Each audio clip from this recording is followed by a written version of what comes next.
Do you feel overly passive in your communications? And as a result of that, you're noticing that you're constantly being overpowered or dominated or controlled by others? Or do you wish that you can just stop shrinking back in your communication so that you can genuinely express yourself with confidence and poise?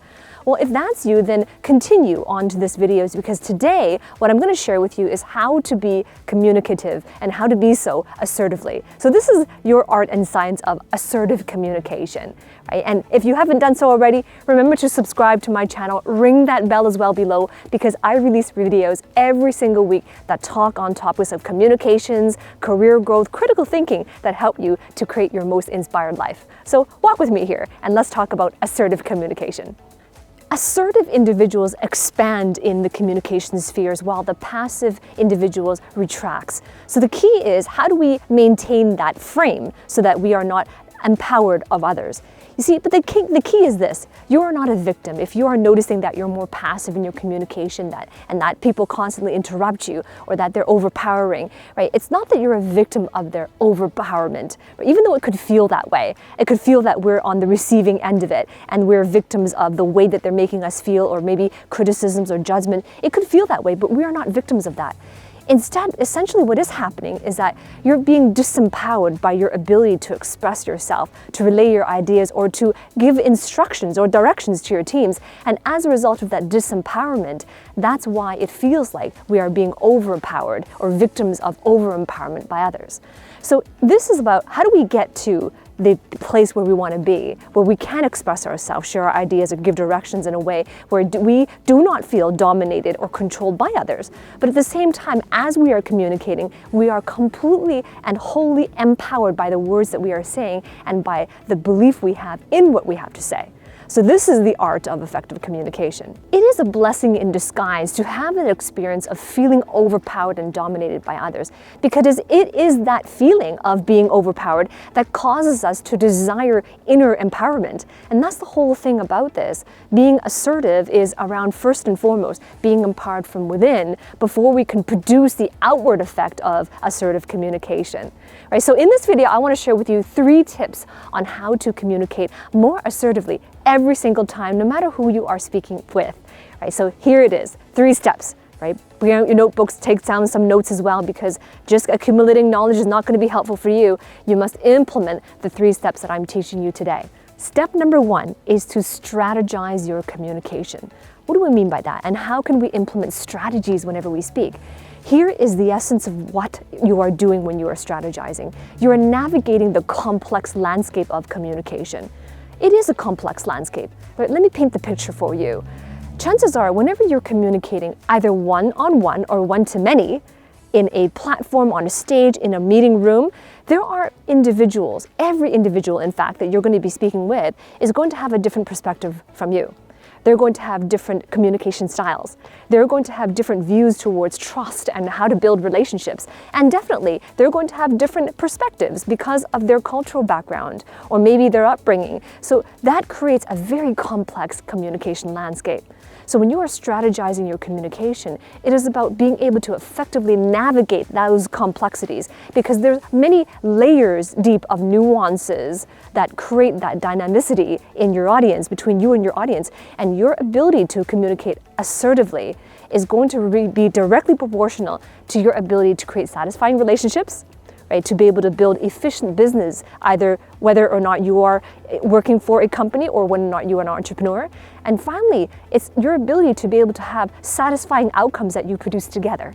Right? So if you're hearing this and this light bulb moment went on for you and you're saying, yes, it is true, and you're realizing the landscape of communication is going to be complex every single time, right? When you begin to be able to navigate one person, communicating with one person, nothing from that interaction translates to speaking with another person, because everyone is different. Their values, their preferences, their perspectives are different. So how do we navigate? That's why it's important to have a strategy.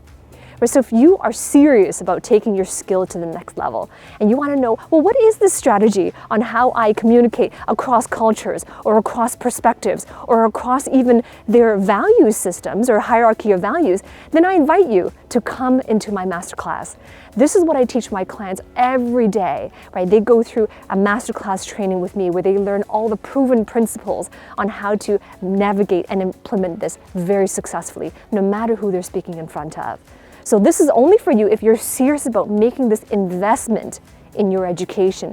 It is an investment in your skill set, but anytime you make an investment in yourself, it's always the best investment you can make. So if you're serious about this investment, then click the link below this video in the description. The very first link is a link for you to book a call with me or a member of my team, and we're going to talk to you just to see if this is the right fit. And if it is, then we'll invite you into my coaching program, and I look forward to working with you and helping you to achieve your most meaningful goals when it comes to communication, career growth. I hope to see you on the inside. And that leads us to step number 2. I hope you took some good notes from step number 1. Step number 2 is to speak your truth. Now, I emphasize the word your because this is your truth, which is indisputable, and it is not necessary to be judgmental of it. So this is a very difficult thing to do, to speak the truth, speak your truth. And the reason why it's hard is because we fear judgment. We have this innate desire to make an impression, to impress our audience, that it's difficult to speak our truth. And I'm going to break down for you the essence of how to break free from that, so that that fear and the fear of judgment or the fear of failure, all of those emotions are no longer going to hold you back from this moment forward in your communication. The essence of human needs, right? We all have these 2 very basic desires in life, and they are the need for attachment and the need for authenticity. Right? The need for attachment is pretty straightforward. It means that we all desire, and this is very natural, very understand, very normal. Every human, right, you and I included, every human desires to be in close relationship with another person. And growing up, this is where all of the fears begin to develop. Growing up, we have an important attachment relationship that is vital for our survival as infants and children and so on. And normally, most of the time, the attachment relationship was with our parents or our guardians, right? And so that's one need, the need for attachment. And the attachment relationship is so important. A child cannot survive without it. Right? That is the love, the sense of belonging, protection, security within that attachment relationship. The other human need, as I mentioned before, was authenticity. So it's attachment and authenticity. And most of the time, both of those needs are at odds with each other. Right? The need for authenticity means the need to own our truth, to be able to express our truth without fearing judgment, to be able to know exactly how I am feeling in the moment and be able to articulate those emotions. That is the need for authenticity. The need is so strong that without it, we cannot be ourselves. We don't know who we are, and it's hard to speak our truths. So here's what happens as we're growing up. Young children, and it occurs at different times for everybody. For you, it could have occurred very young, or maybe in the middle of grade school, or maybe just entering into high school. For everybody, it's different.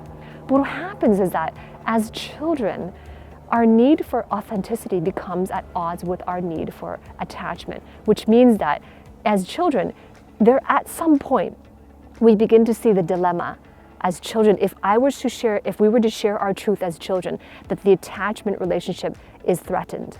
Right? It could be, for example, that our parents, as well-intentioned as they could be, our parents are not able to own our truths or protect our truth if we were to express as children the way we feel or what our viewpoint towards something that we view as children, that being authentic may put our attachment relationships at risk.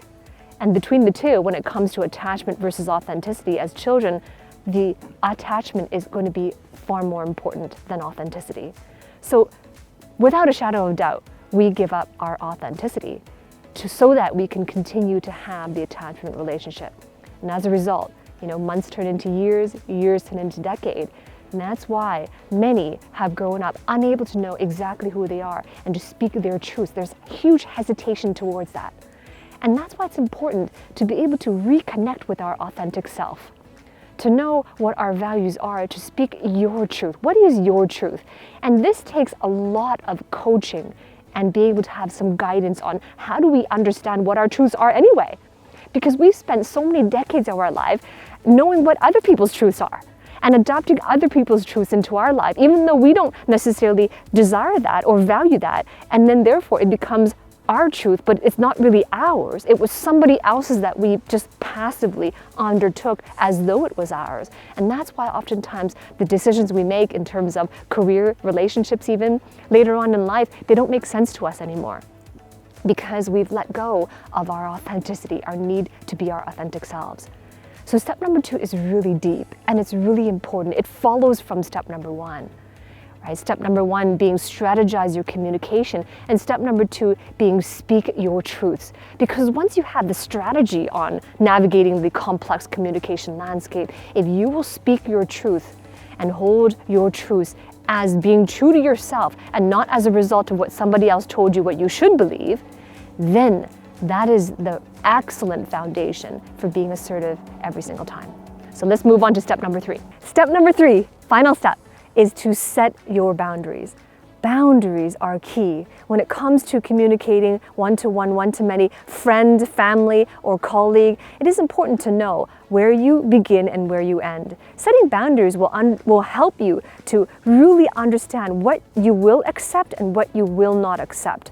It'll also give you a foundation on when to say yes and when to say no without feeling guilty or shame about it. And it's important to set boundaries in different realms as well. Now, I've created a video on how to set boundaries, especially in the workplace. And I invite you right after this video to go there and watch that video on boundaries right now. It's how to set effective boundaries. And if you click on this link, and it's right here above on the corner of the screen, it will lead you to that video on how to set boundaries. So that is step number 3. And I want to hear from you. Comment below. What is your key takeaway from today's video? And I look forward to hanging out with you again in my next one.